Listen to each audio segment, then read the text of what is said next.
Tinokutokezai mabuja akanaka tauya nadzo kamunhaudzo zuva ranyasi zuva rochi18 mwedzi uno wazvita potiri kuringa kuti nyasi zuva karo zororo wangu wakadekara wabi yedu muSouth Africa mumu aidi zvavo wabi yedu ipapa toringa munhau dzanyasi damu rochiwero raita kunyangariwa mhanduwe irikudiriwa mvura inochepfu chaiyo iriita kuuraya musvipiro yagoita mvura yatoita kutanda kuchinja kuita girini ikakonzeresa kupfa kwezvipfuyo zvakawandisa kureketa kuno mhuka dzomusango chaidzo dzatinoti ndo dzakagwinya zvipembere mbizi zvipi zviri kupera kupfa mhanduwe nonyaya yemvura yomudhamu rochiwero ipapa heno kuti ana mvuu wari kuponawo chere kana kuti zviri kumbodini wendo huno palibari kuziva kuti zviri kuperera papi zvipembere zvina zvagonzi zvakapfa nonyaya ibodziyo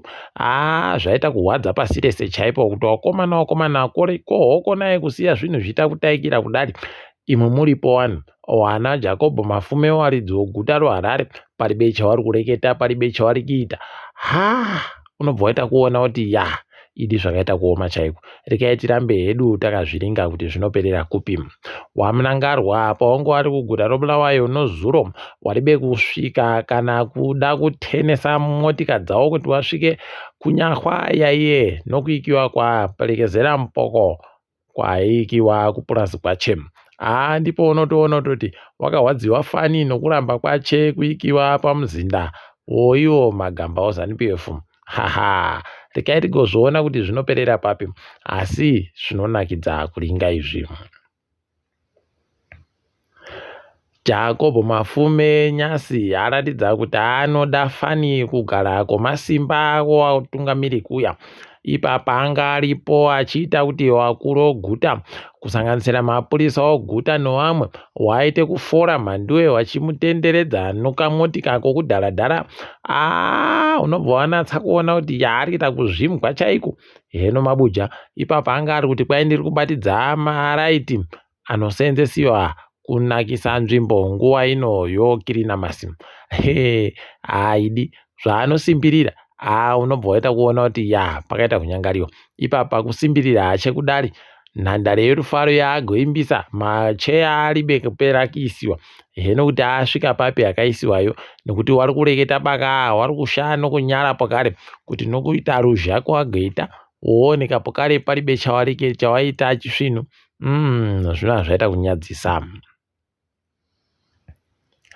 Dare reparamende rikuisa vanhu nzvimbo dzakasiyana siyana dzonyika kuti waende kotetekera pfungwa dzevanhu nozvido zvevanhu panyaya yomutemo wokuchinjiwa kwomutemo uya wokutepfenywa kwezvinhu Broadcasting Services Amendment Bill pachirungu rekai tigoona kuti zvinenge zvipera sei muguta roHarare wanakadzitape vanhu wese wangu vari kundoita kuita kung'ara chaiko wari kureketa kuti zvamuri kuda kutiitira zvokuti munhu wese anofana kumanikidziwa kuti atenge rezinesi roZBC tikuzvidaba izvozvo kuti zviisiwe mumutemo aidina yawe ngazvireke kuisiwa nekuti zvinoita kuvhundutsira vanhu unobva waita kuzvisaya idi kusada kwawoko kuti vanhu vapfumbure vanhu vandoite kanhu kabodzi kanovafadza aiwa ipapa ukatoringa motika zhinji dziri kubva Japan idzi maredhiyo acho anokona kubata idzo nhepfenyuro dzawo dzomunyika dzi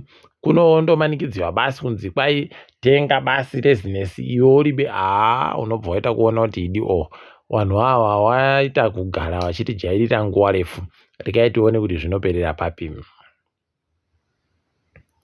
Chipatara chikuru choparire Nyatwa chiri kureketa kuti gore rino chakwanisa kuita vanhu vachinovhuya vaida kurapiwa mwoyo vanoita 41 pachirungu tikufara kuti zvakanaka nokutoti kwai mugore 2016 wanga waribe kumboita vanhu vakawanda vakadari isi kutofungira kuti vanofanira kutoita 40 pamwedzi ndokuti zviite zvakanaka mhanduwe rekai tigoramba takazviringa asi tiri kuramba tichitenda hedu vari kuita zvishoma izvozvo munguva yakanyangaritsa yakadari.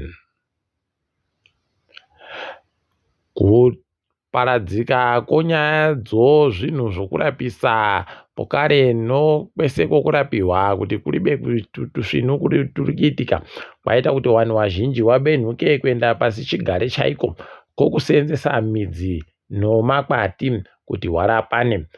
Izvezvi wana godoboriwo midzi waya wataisimboseka waye ndo waakuponesa vanhu manje kureketa kuno.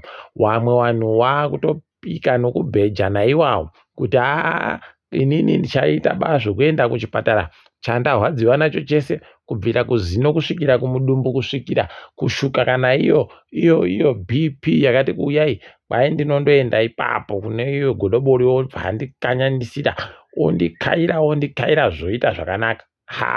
Kunorekai tione kuti zvinosvika papi. Chatinondoziva basi kuti kunyangwe zvese zvikange zvaramba kuno muchinda mubodza anozvigona, iye Jesu Kristu ndiye ega mubodza anozvikona zvokuita kuti vanhu vanorwara nechirwere chipi nochipi wapore. Masoja onyika ari kusaya kuti chii chiri kuitika kureketa kuno kwaburika kuti kwai kumuzinda wavo Army Headquarters kwai kwakagotsva nomwoto uri baari kuziva kuti mwoto uyu watandira papi ukaperera papi pokare kuti mbane hautanda kana kuti watanda sei. Unobva waita kufunga nguva yakafa Solomoni mujuruka kunzi gamba rakapfutsiwa nomoto mhandiwe, mwoto rikatadza kujamba pawindo, kawindo kari pasi haidi rekai tirambe takaringa kuti zvinoperera papi. Nguva yekirina masino vanhu vari kunzi vangwarire nyaya dzokutekaira nomakurukutu mari akawanditsa kureketa kuno nyasi chaiye kwaburika kutoti kunzvimbo Grandview pamakomva kwai womukuru wangu waenda ipapo nomari kwai watoita kuvhiringidziwa nana mbavha gororo.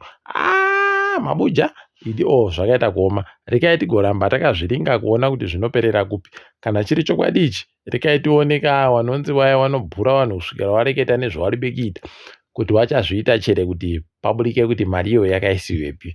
Zvawatadza kuita pamamiliyoni mana zviya rekai tizvione kuti vanozvikona chere apa. Kuno mumwe murume agonzi chadona nevanhu akabva abirwa mari inoita 15 zviuru zvomari yekuAmerika. Wakovana mari dzaunombwa muZimbabwe dziri kutekaira nevanhu achindotekaira achindoritaira hachemunhu.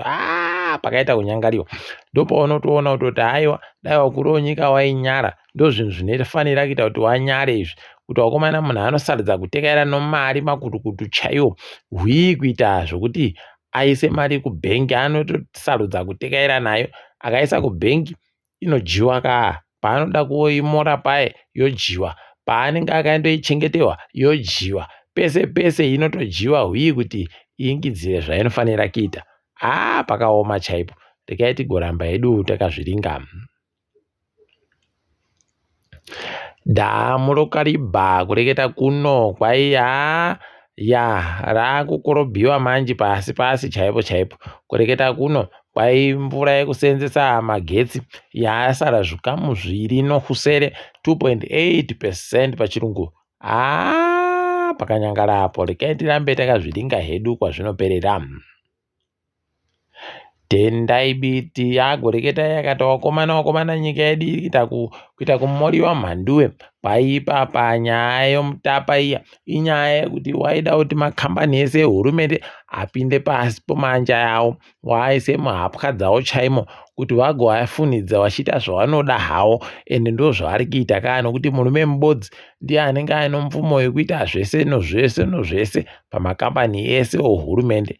Wakomana rekai tirambe takazviringa kuti panopera mushechere ipapo tinoramba takaringa. Tinenge tichindokunyepai kuti zvirikutekaira papi. Uku mhepo inomupengo cyclone Chido kwai yagonzi yasvika kunzvimbo dzakaita kunana Mutare kuku mvura yacho yatotanda. Rekai tione kuti vanosvika papi. Asi wari kureketa ana maringa mvura wagoti aiwa gorekai chaita zvokuita kuparadza kusvinu kwatatakaringira kuti ichazoita. Toramba tichitenda yawe kana ikareka kugoparadza. Dai chinyatsoita kuti inaye munyonho uwande vanhu vakone kusakura ndokuti ndo zvine basa, ndo zvinoda kuti zviitiwe. rekai tigoramba takazviringa kuti zvinosvika papi. Chikwata choAfghanistan chakaja chikwata choZimbabwe twiri kukabodzi kumutambo weT20 bva tajiwa. Unobva waita kuona kuti wakomana kujiona naAfghanistan wanohondo. Rekai hedu tiringe kuti zviri kutekaira sei pasi rese. Apa muSouth Africa bato roEFF ranovatungamiri vatsva vari kutungamirwa naJulius Malema wakaita musangano wavo papera sondo papa. Unobva waita kuona kuti rekai tione apa MK vari kuitawo musangano wavo wokutanda wokuti kagore rekutanda ravo wachinzi bato roMK. Rekai tione kuti zvinosvika papi izvozvo. Tinenge takaringa hedu kuri kundoita kukubana kwemasoko, uyo achinakura, uyo achikuwa nomatope, uyo achiita sei. Wari kutadza kuziva kuti pamunokuwa rimwe dopeka rinosara mumanja mumu. Unobva waita kuoneka kuti ndiwo wakuwa. Rekai tizvione kuti zvinosvika papi. Tinenge takandoringa chikunyepa imi.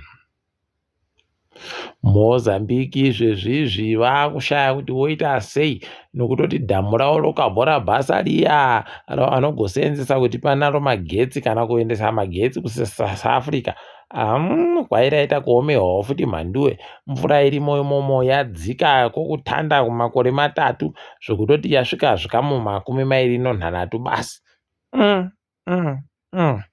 Pakanyangariwa apa mvura yanetsa apa. Chinorwadza mvurayo painopfuura kukabhora bhasako inobva yatoenda yakutoenda kopinda munyanza. Unosaya kuti ndoita seiko wakomana kuti mvura ireke kugoenda kunyanza iyo. Idi heno mabuja. Rekai tirambe hedu takazviringa kuti zvinoperera papi. Nyika yeRwanda kwaiyagototi handisi daita nyika yemuAfrica yokutanda kuti tire mutambo weFormula 1 uchiuya pasi poAfrica. Kuti rekai tione kuti zvinotekaira chere, zvinokoneka chere, kana kuti zvinenge zvinano papi. Tinenge tichikunyepa imi. Burkina Faso, Niger noMali wagoti kubva gore riri kuuya takuburika munyika dzoECOWAS topinda munyika dzedu tega tiri 3 dzinyika dzekutongewa nemasoja totonga madira aJoργina Hui kuita zvokumanikidziwa zviya zvoECOWAS. Wakomana pakanyangariwapo. Mufana wemuSouth Africa mumo anobata magedhe Ronwen Williams hanzi ndiye kwaye anobata mabhora zvakanyanyisa muAfrica mese zvogore rino. Tikuramba tichimutenda, tichimuroera manja nokuita kusvinu kwakadando. Makorokoto. Uku Manchester City yakavhiringidziwa kano Manchester United. Kwaizve zvikureketa kuno kuManchester kwakatsvuka kuita piriwiri mhanduwe piriwiri. Kwaino amwe yakamweteka Manchester City yakamurumushwa, yakavhiringidziwa, yakanyoporiwa Manchester City kuita kuumburudziwa mumatope, kuita kunge iri kuumburudziwa mujocho. Mhanduwe unobva waita kufunga munhu ari kuita kusanganisa sadza riri kunembiwa mhanduwe richinembiwa robva ranzi mujocho obva aita kukambura. Ndo zvayakaitiwa ipapa gwendo huno Pep Guardiola akareka kugogwadiriwa. Idio anenge aita kupona, asi hwendo huno anopabva basi. Rekai hedu tirambe takazviringa kuti zvinoperera papi. Takadaro mabuja tagumira pano ndini wenyu mhanduwe onau.